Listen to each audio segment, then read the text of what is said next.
Hello and welcome to coverage of Pro Tour Theros here from Dublin. My name is Marshall Sutcliffe. I'm in the booth with Zach Hill, and we have quite a feature match area here, Zach. Hall of Famers, and also Chris Pakula, who almost made the Hall of Fame. We put him in the feature match area too. Yeah, he got an invite to this tournament basically to give him an opportunity to kind of get back, which is something that he wanted to do. Yeah, let's take a look at our feature match. It is already underway. We have Ben Stark on the left-hand side of your screen versus Hannes Kerem on the right from Estonia. Ben is the number 2. Yes, the number 2 ranked player right now for Magic the Gathering. It's a new top 25 ranking system that we have, and Ben is currently second. If you wanted to know who is first, it's Josh Utter-Layton. All right, so let's see what we have underway here.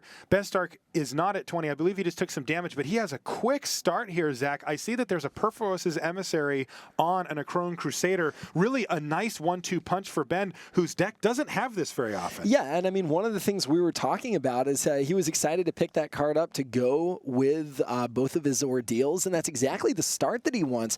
Hannes Kerem, though, not a bad start either. Double Shipwreck Singer we're seeing there. Wow. He's got Master of Waves in his hand, 2 Farika's Cures, really, really good in this situation, assuming Ben didn't get both of those attacks, and now a little bit weaker. He really kind of wanted that second black on the second turn, but Double Shipwreck Singer is still not a terrible start. No, now the Perforos' Emissary is going to get triggered here. It's going to take out one of the Shipwreck Singers, and this is going to allow Ben Stark to play his Crackling Triton, and the next turn he can use one of those to kill the other Shipwreck Singer if he wants to. Yeah, Ben missing his 4th land drop. Perforos' Emissary is actually in his hand. I think you were talking about Ordeal of Perforos. Sorry, yep. But That's what I mean, really an excellent start for Ben. And Kerem all the way down to 8. Kerem has a ton of action, really high quality cards, but that turn 1 Crusader into turn 2 Ordeal looks like it's just going to be a little bit too much for Hannes. I mean, Ben just cracking in for 4 with that Crusader every turn.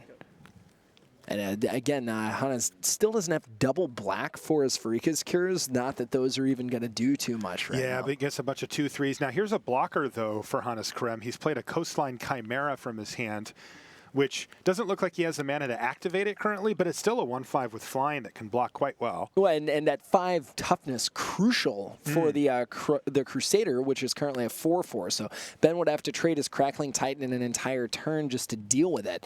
And kind of wants to save that Crackling Titan, I believe, to go to the Dome with Kerem all the way down to 4. Yeah.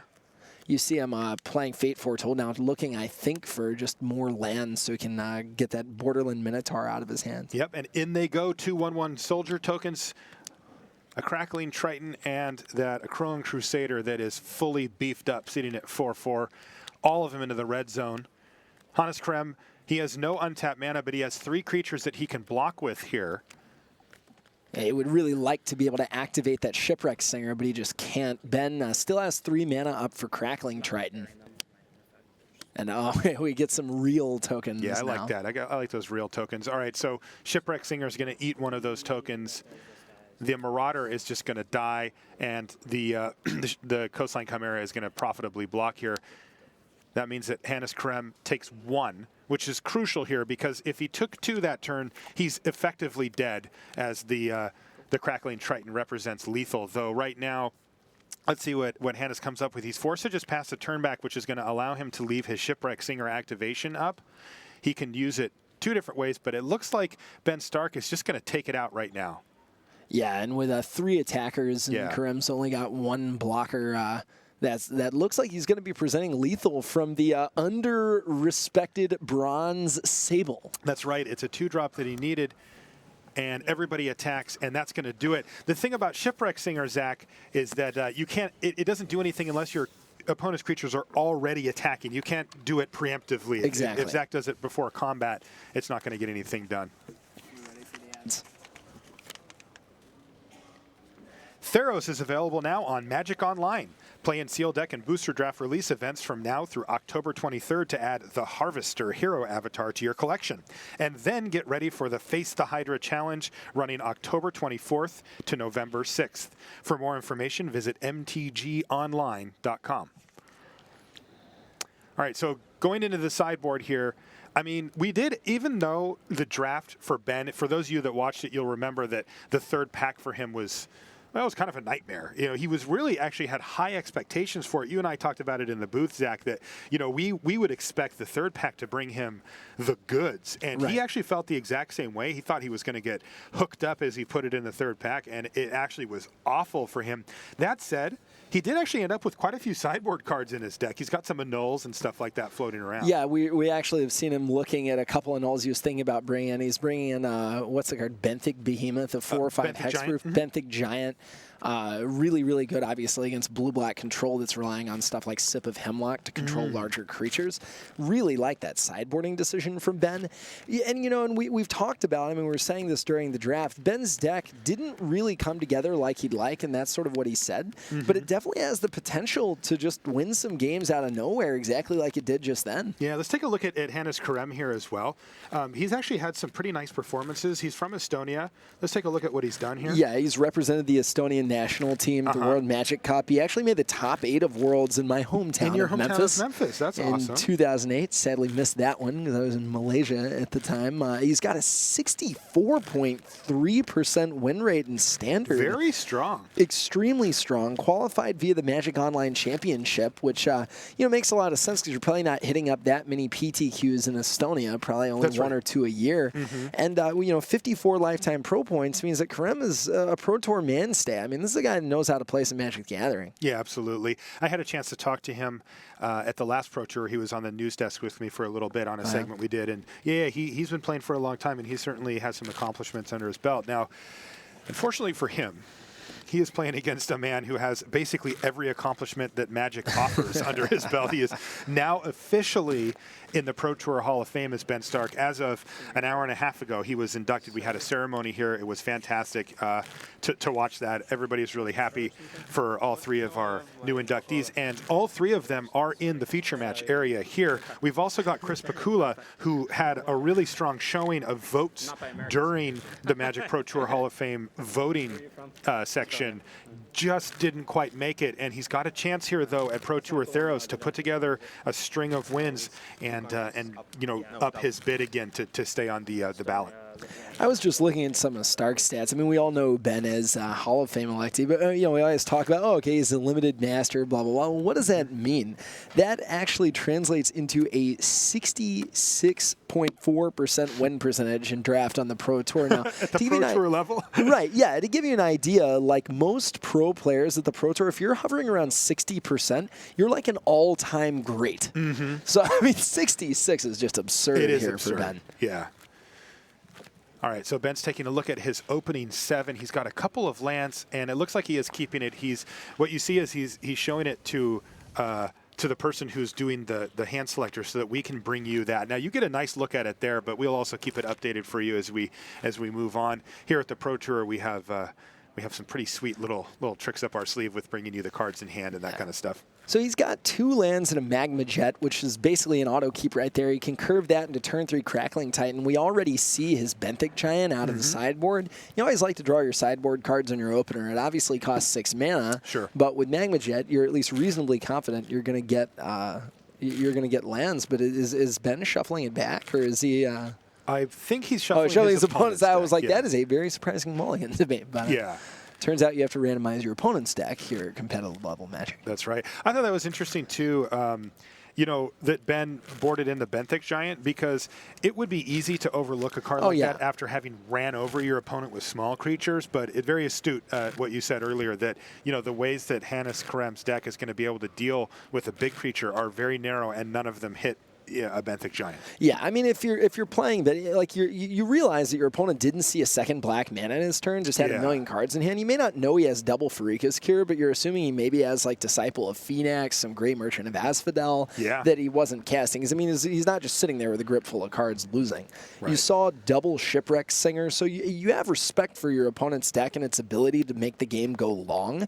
And I think you have to sort of start planning around that as soon as you can. All right, so Hannes Kerem has kept his hand. He's opened up on 2 swamps here, and not the quick start for Ben Stark this time. Yeah, I mean, it looks like a totally different deck. On the other hand, It Kerem really looks does. like he missed his 3rd land drop. He did indeed. It looks like he's going to be doing it again. He's drawn in a crow and horse, which could get interesting a little bit later. But for now, Ben Stark goes on the offensive. Wow. Borderland Minotaur follows up the Crackling Triton, which just already cracked in there for 2 damage. So the heat is on for Hannes Kerem. He needs to find some lands, and he needs to do it quickly. He does not this time, though. Yeah, I mean, this and is here's 6 damage. Exactly. Yeah, this is a draw from Kerem that you could really think you might could afford 1 or 2 missed land drops, but not 3. And yeah, he's going to be hard pressed to get back in this game. He really is. We see that Ben Stark has curved out quite nicely here as well. He played a Crackling Triton number 2 plus the Acrone Crusader, and I didn't quite see what he's playing here, but I think he just magma jetted. Yeah, he's got an Ordeal of Thassa 2 on the Acrone Crusader. So, Yep. I mean, just a savage beating going on right now. This thing is just getting nasty. He also just scryed 2 and put them both on top. And Hannes Kerem, unfortunately for him, couldn't put up much of a fight. Had mana issues both games, and Ben Stark had quick starts. On 7 maybe. On 6, 2 lands on the play is an auto keep. Yeah, and that's been describing exactly what happened. Ultra Pro is a leading manufacturer of trading card game sleeves and deck boxes. If you're looking for official Theros portfolios, card storage boxes, deck boxes, sleeves, and playmats, Ultra Pro has you covered. For more information, visit wizards.com/magicmerchandise. So, yeah, I mean, we were not that excited by Ben's deck. Neither was he. But, I mean, he won this feature match in one of the fastest features I can remember seeing in recent Pro Tour memory. A kind of fast way to kick off this tournament here. Pretty ideal way to kick things off. All right, so we're going to move over here to Chris Pakula. You get a look at him on the right-hand side in the plaid shirt. He is playing up against Brady Boychuk. He's from Canada. And Chris Pakula, interesting story. You know, I think that Chris is a story that his story needs to be told. For somebody like me, you know, who came back to the game a few years ago and doesn't have that long history with the players, you know, I had to get to know who Chris was and see why he was getting the votes that he was getting for the Pro Tour Hall of Fame. And awesome guy, really one of the most popular players ever to play Magic. You know, I've heard stories of people just grouped around him while he told stories about his matches, you know, back in the day. And he is actually up a game right now as well over Brady. Yeah, and Luis up a game as well. You look at Pakula's stats, he's got 3 Pro Tour top 8s and 4 Grand Prix top 8s from a time that there weren't nearly as many Grand Prix around right now. So if you're looking at Grand Prix stats from the early days of Magic, those are really, really impressive and rather dominant as well. He was noted, you know, he was always a kind of upright personality in the game's kind of Wild West old days and earned a lot of the respect of his peers because of that. And of course was one of the first invitational cards after Rootwater Thief and Avalanche Riders with the very popular Meddling Mage that for a while was like the best 2-drop in the game. Yeah, and if you look at Meddling Mage on the original artwork, that's Chris Pakula right there. You can take a look at his stats there on the right-hand side.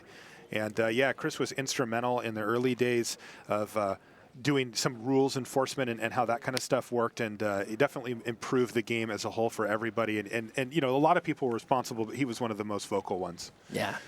All right, so Chris has kicked off things with an Acrone Crusader of his own here. Yeah, it looks like an Acrone Crusader that we just saw. Phalanx. Yeah, it returned Phalanx, a card I really, really like, in blue-black control. I mean, shields up. Yeah, or shields down if you have an extra 2 mana to spare. Absolutely. And the Titan Strength, Ordeal of Porphyros, both cards that you love to cast on a turn 1 Acrone Crusader, but just brick-walled by that returned right now. That's pretty insane because Return Phalanx is one of the only cards that can actually do this, right? Like for 2 mana, it's like this or Baleful Eidolon out of those colors, and that's it. So Pakula realizing that he doesn't have a lot going on besides this Titan Strength, so it's going to allow him to replace his 1/1, so he's not really going down a card. And with just mountains and cards that lose on board to the Return Phalanx, the Scry is actually really important for him right here. He knows he needs spells. And they trade off. So he has to kind of bite the bullet here. Not a play that you're excited to make, but he was able to get a scry activation and still keep a creature on the table while getting a really pesky blocker out of the way, so he figured it was worth it. Yeah, I mean, that's kind of a counterintuitive play, but actually, in my opinion, a really excellent play for Chris. I think so, because otherwise, the cards you have in your hand just lose on board to your opponent's creature, and you kind of want to apply some pressure. That's right. All right, so here's a read the bones for Brady. He's going to get to scry 2. Then he's going to follow that up with a draw 2. So, for instance, he can push these 2 lands that he's drawn to the bottom of his deck and draw 2 fresh cards. He can keep one or the other. And he has decided to just keep both. He's like, look, I just want lands. I'll take the next 2 lands off the top. I don't want to miss land drops. And it looks like he feels like his long game is good. And Chris unleashes the ordeal here, and that's going to put a counter on. And this is going to be a hold your breath scenario for Chris Pakula, because if Brady can untap and play something big or that can get in the way of that, it's going to be a huge turn. If he can't, Chris knows that he's going to be able to get full value off of his ordeal here. Yeah, exactly. I mean, even with the Triton Tactics plus Triton Fortune Hunter, not a bad start, and it's going to hold off the token with the ordeal on it, but it's not going to kill it. And I mean, again, we're seeing the value of Chris's play right here. Boychuk drew the lands he needs for a very strong hand of Prescient Chimera, Annul, and Triton Tactics, but doesn't have much in the way of defense right now. Right. And he's electing not to use the Triton Tactics right now. All right, there's a 2-headed Cerberus there for Chris Pakula. Another great target for the cards that he's already played, the Ordeal, Titan Strength. Those things go really well with that card. Yeah. I also see that he's got a card that I know you like quite a bit, Zach. It's the Fanatic of Mogus. Yeah, Fanatic of Mogus. A 4/2 for 4, already not terrible, but on this type of board could deal 4 directly to the dome with Boychuk at 13. That's a huge chunk of his life total, almost a third of it. That's right. And we see a Null kind of not really great in this matchup. I mean, if Chris draws some bestow creatures, it might become a little bit better, but I think he's going to want to get that Chimera on the board as soon as he can. I mean, the downside of that being even it's not big enough once that token grows to a 4/4. Where you might wonder a little bit about Brady Boychuk. You see the Canadian flag right there, wondering if he's part of a team mana deprived. But he's got a Grand Prix top 8 at Calgary of 2013, 7 total lifetime pro points. So he's been on the stage before. Yeah. You know they changed their name? Oh, I did not know that. Yeah, they're Team Face to Face. Face to Face. Face. The best way to play Magic. It is. All right, so 4 damage here and 2 attacks. Now this is a critical one because this is the 3rd counter going on that little token, and that means, oh, wow. All right. It looks like, I don't know if you saw that, but Brady started to tap his mana right away before Chris had even targeted the Fortune Hunter. But it looks like the Triton Tactics is going to save it. It's gonna act as a draw a card as well here, which is, wow, that's really great. And but remember, it does still have 3 damage on it, and even though these 2 creatures are still attacking, it's not going to be able to jump in the way of the token there. Yeah, I mean, he's going to be able to block this turn and lock a creature down. He elects to go for the Cerberus, I think, just to not get blown out with a combat trick. But, I mean, his Fortune Hunter is still going to die. Oh, okay. So he realizes that. Yes. He dies, my guy doesn't attack next turn, you take 2? Yeah, he needed to prevent the most damage possible, right? Yeah. Yeah. I mean, and Boychuk having to take his entire turn, not able to deploy the Chimera just to Triton Tactics and not die. Ugh, that's misery. Yeah, it is. And, I mean, he's got to lash the whip in this hand to try and help stabilize. But Chris, Boychuk 7 life. Chris with 6 power attacking next turn. We're really beginning to see the brilliance of that counterintuitive play with the Titan strength. Absolutely, I mean, really great. Without that, I mean, we wouldn't be playing a game of Magic right now. This is a really awkward spot for Brady Boychuk as well because he has Lash of the Whip. What did he just play? It's a huge Dragon Mantle on that 2-headed Cerberus. Oh, wow. The Annul in hits Boychuk's it? hand, finally paying off. Yeah, so no card draw there for Chris either. But this is a weird sequence here because Brady decides he's going to play the Prescient Chimera to put up a blocker while the 4/4 token is locked down. But he's also got Lash of the Whip in his hand that he wants to use on the token later. So right now the big question here is, does he trade? He could go down to 3 life here if he's not careful. Yeah, and 3 super relevant against him on a red deck because Lightning Strike would just threaten to end the game right away. Wow. Wow. And Chris Pakula has just curved out here. Perforos's Emissary on an empty board from his opponent means that that thing is going to get in for some serious damage. Oh, wow, some super powerful cards in hand for Brady Boychuk, too. He has Ashiok, Nightmare Weaver, and he has Erebos' Whip. Yeah, of course. Whip of Erebos? Whip of Erebos, 1 mana short of activating the Whip of Erebos, which would gain him a little bit of life. Put him back up to 10, yeah. Yeah, I mean, still not exactly enough. I mean, I think he's got to want to cast Lash. I mean, maybe you cast Ashiok and hope that Chris Pakula attacks Ashiok, but I think Chris is just going to send to the face right here. I agree, and he does just that. What is he? Did he draw Magma Jet too? He did. Jeez. Great draw for Chris Pakula. But I have to say, Zach, you know what you mentioned earlier about Chris's great turn 3 play there? That is not a play that very many people would make. No, I mean, you want to pile creatures onto your Crusader, but I mean, you just look at your hand and you can't beat what's on the opponent's board otherwise. Right. All right. So the Whip takes down the token. But unfortunately for him, it's Magma Jet to your face, and that's it. Chris Pakula is our winner of that match. I've also got updates from the side tables. Luis Scott Vargas was up a game last time we heard, and William Huey Jensen was up a game. So the Hall of Famers and Chris Pakula here are really doing a great job of putting it to them. Get a look at Chris Pakula there. Smile on his face. I'd be happy too. 1-0 with the PT. 1-0 with the PT with a really good deck. We'd like to thank Card House Games for being an official card retailer here at Pro Tour Theros.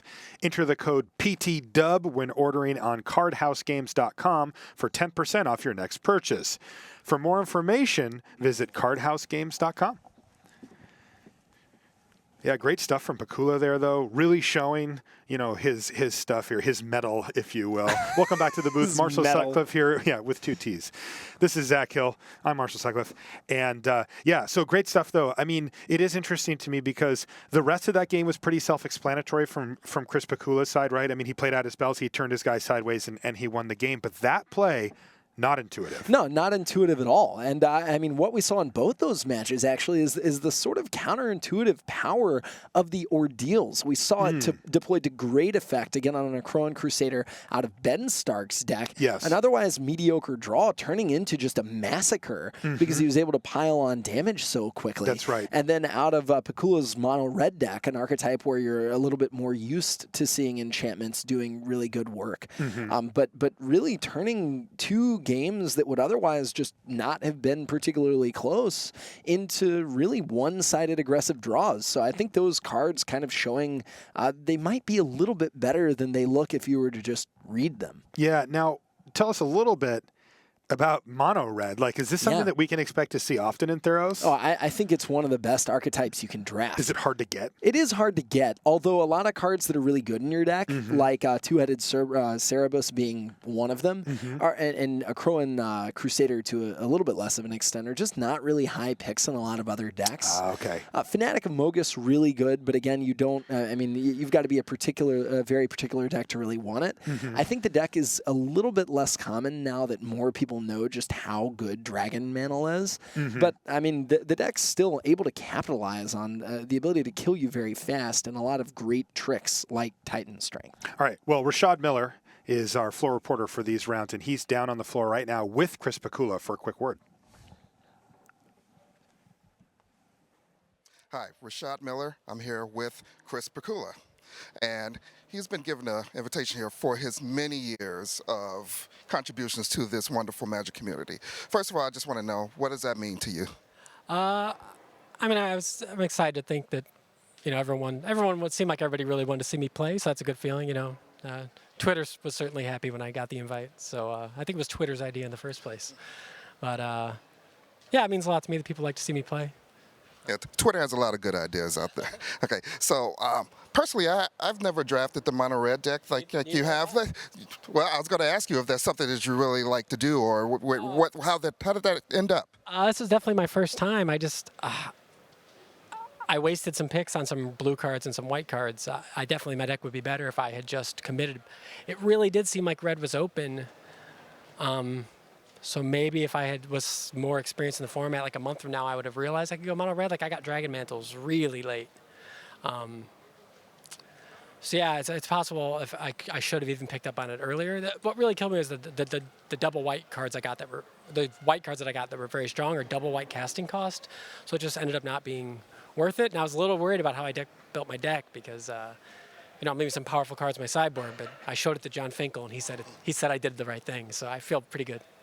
If it's Finkel approved, Finkel approved. it's probably a good deck. Yeah. Now, for those of you who've seen the original art of Metal and Mage, you'd know that this is the actual Metal and Mage. So I haven't seen it. That's so sad. Well, we're old. We're kind of old fogies in this game, but I do have a question for you. How hard is it for you to resist the urge to sit at a match and then just tell your opponent that there's a card that they can't play? I never do that, actually. People say it to me a lot. I feel like if I used that joke, it would get old very fast. So I've resisted the temptation to do that. All right. With that, we're going to send it back to the booth with Marshall Sutcliffe and Zach Hill. Hey, welcome back to the booth, guys. Marshall Sutcliffe here with Zach Hill. And, yeah, you heard him say it. He walked over to Finkel and was like, "Is this okay?" And Finkel said, and so Chris confidently walked into the feature match area with his mono red deck. Look, anytime John gives you the thumbs up, you're probably not too upset about your draft deck. Yeah. I mean, and every card we saw, is really, really solid in that deck. I mean, again, like some cards, Titan Strength, Two-Headed Cerberus, not as awesome in just a generic deck, but really, really, really good in a deck that's as single-mindedly offensive and with as much range as mono red. I'm sure his opponent would agree that his deck was offensive in that case too.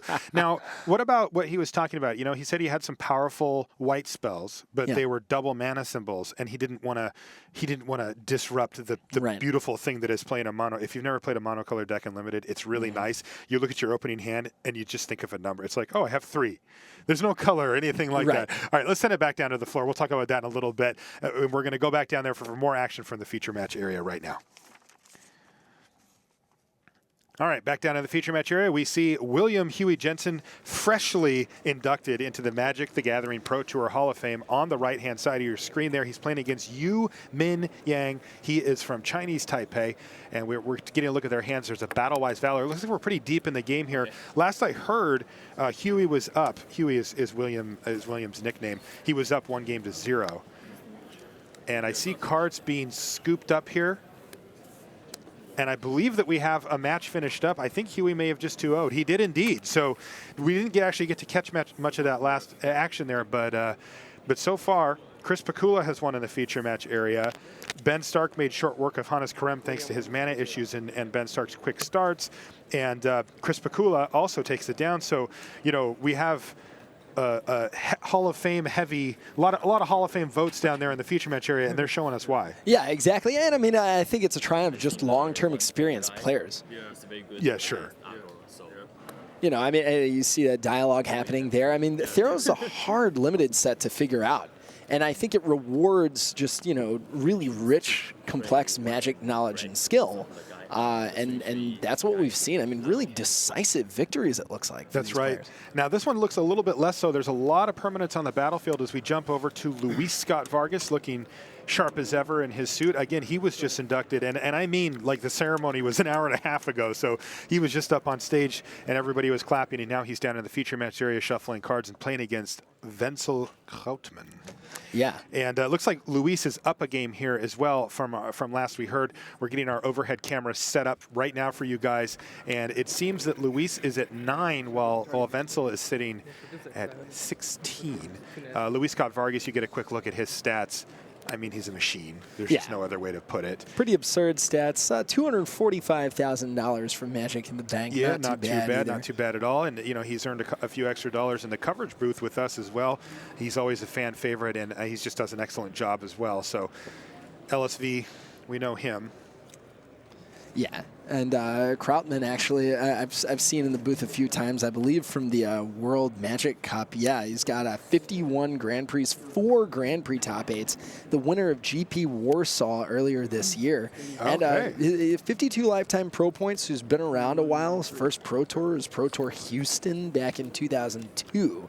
So, he's played at a few of these himself. All right, so let's see what the heck is going on with this board state. Looks like not enough here. Luis was up to 21, where Wenzel was all the way down to 3, and we just see him extend the hand there. It looks like Luis was able to position himself in such a way that he had an overwhelming onboard advantage and was able to finish off.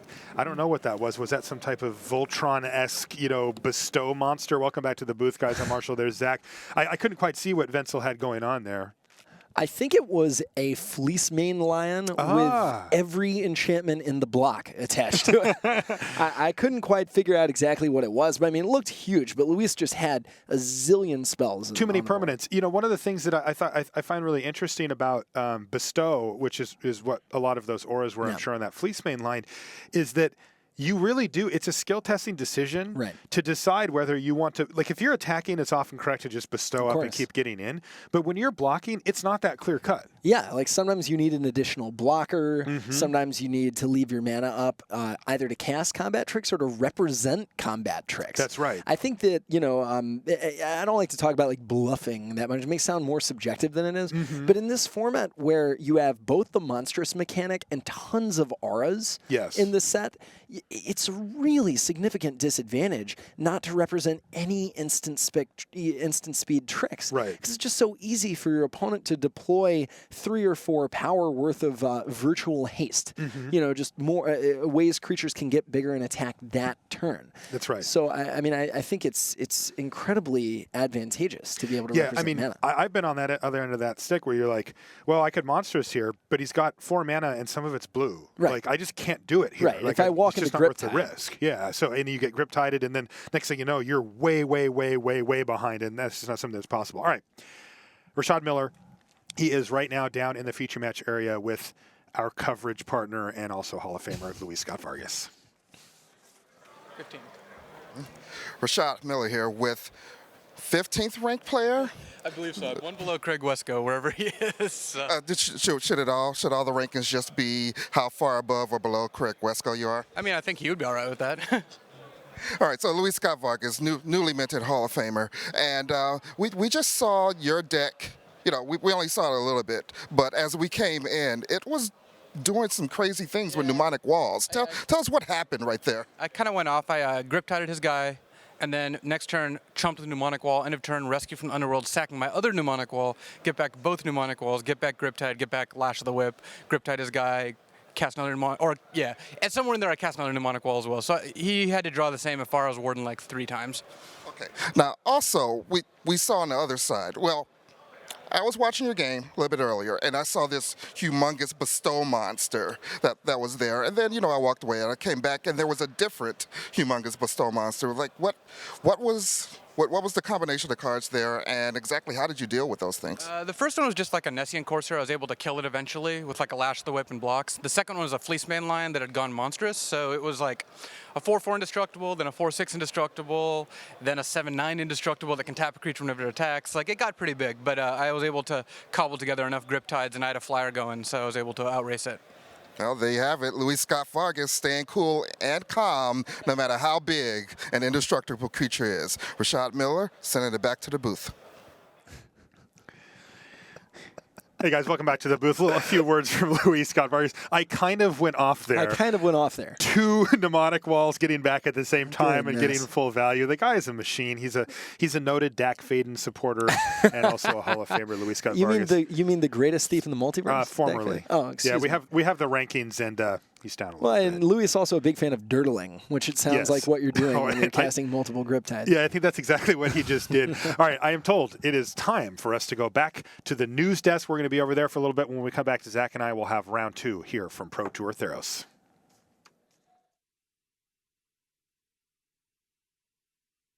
By my reckoning, that's about 25, 26 minutes, and that was 4 feature matches done and dusted. Goodness gracious me. Rich Hagan, Pro Tour historian, Brian David Marshall. Let's get one of the big bits of news out of the way right at the front. Your over-under on how many rounds it'll take before none of this year's Hall of Fame inductees are still wearing a suit. Who? Yeah, it's like, Luis in a suit, Beth in a suit, but I'm like, nah, there's like... So it's 2 with a parlay into how long it takes Ben Stark to get into a Heat jersey and basketball shorts. Yeah, absolutely. All right, so as you can see, there's plenty going on still in round one. I've got some results for you from our leaderboard, the 2 featured draft pods that we're going to show you. So let's take a look at those and I'll tell you what we've got so far. Now, the way that scoreboard works, on the left of your screen is 1 pod featuring the number 2 ranked Ben Stark. On the right, a second pod of 8 players with the number 9 ranked Eric Froelich and the number 24 ranked Matt Costa. So, results. Well, of course, you saw on camera Ben Stark monster his way past Hannes Kerem of Estonia 2-0. Also in that pod, Walter Scuderi is a winner. He defeated Chapman Sim from Singapore by 2-1. And I see just coming in, Pierre Dajon of France is off to a winning start over Zhu Wang of China. So the only result we're waiting for there is Prost against Juran Liu. I don't think they've played before. Now on the right-hand side, what have we got there? Well, David Caprioli, he's underway with a win over Jeremy Bright, played in a handful of Pro Tours. Jeremy Bright, Caprioli on debut. Mariano Cardacchini, he's on debut. He is still 0-0 with Matt Costa, so he's at least putting up a fight. Don't know the game score in that one. Big match was Thomas Enervoldsen of Denmark up against Dusty Ochoa, the finalist from the last Pro Tour. They are still tied, but then we do have a result, and this is a big one, BDM, for the first round. Eric Froelich against David Kaplan, and it was Kaplan who took the match by 2-1. Wow, and Eric Froelich has not done a lot of losing in limited on the Pro Tour of late. Sure, I mean, he's terrific. I mean, not only he's obviously in our top 25 ranked players, which we're going to look at in a mo, but also he was 3rd in Player of the Year race last year, and he was one of those players who at no point was he the favourite to win Player of the Year, and that's partly because of Yuya Watanabe was so dominant. The front runner. That's right. Right. And then suddenly you're like, oh, and at the end, yep, only a couple of people got ahead of him. Yeah. He's a terrific player. Been literally just dominant for the last 2 seasons. And I can tell you, just coming in, Matt Costa has defeated Mariano Cardacchini of Argentina on his Pro Tour debut, so he has to wait till at least round 2 for his first win. Matt Costa, 21, GP Baltimore champion from 2012, and part of the monstrous Star City Games team. Did you win your first Pro Tour match? Do you know I actually did? To be fair, it was the only match I won at my first Pro Tour, but I co-led that Pro Tour. Me too. Yes, it was a very special feeling, I can assure you. Thank you for that. And also, Dusty Ochoa has defeated Thomas Enervoldsen. The match is coming in thick and fast. Pretty big match there. Yeah, it is, but also it points to something that you said, BDM, which is that you feel that the format in this building, at least, is pretty fast, by which I mean the players themselves are playing at a fast pace, quite apart from the turns in the game. Yeah, I mean, these guys have already gotten, multiple dozens, if not approaching 100 drafts in this format. Wow. Yeah. Okay. So they know the cards. If you've seen this when you're playing at your Friday Night Magic and you're drafting with someone and they're like, oh, this is kind of my pre-release. I haven't played with the cards yet, and they're reading the card, or they pick up your card and they read it and they're like, oh wait, how does this work? And not here. This is crisp and everyone knows what's going on. And maybe there's an occasional like, how do these cards interact? But it's very brisk. Another result come in. Xuran Liu of China defeats Andre Prost 2-1. 2-time top 8 for Prost. Xuran Liu from China, 9-6-1 on debut last time round. Oh. He's underway with a win. His 10th Pro Tour victory. Indeed. Go him. Well, that's probably not going to bring him into our top 25 rankings. There you see the scoreboard complete for us. Our 2 draft pods are done, but there are still round about 16 minutes left on the round, and then of course we have 5 additional turns. Now I used additional there, BDM, very carefully. I would have called those extra turns once upon a time, but not anymore, and here's why. Medamai. Yeah. Medamai can attack on those additional turns. Just can't attack on the extra ones. Yeah. So that's quite important. If you get to the end of a round and you're still drawing and you're into additional turns, Medamai can still do his thing. Have you taken any extra turns with Medamai yet? Do you know I have not? It's quite fun. Is it quite? Yeah, because what's better than having your turn again? Yes. All right, so for our next little section, we're going to introduce you for the first time here at the Pro Tour to the Magic the Gathering Pro Top 25 rankings.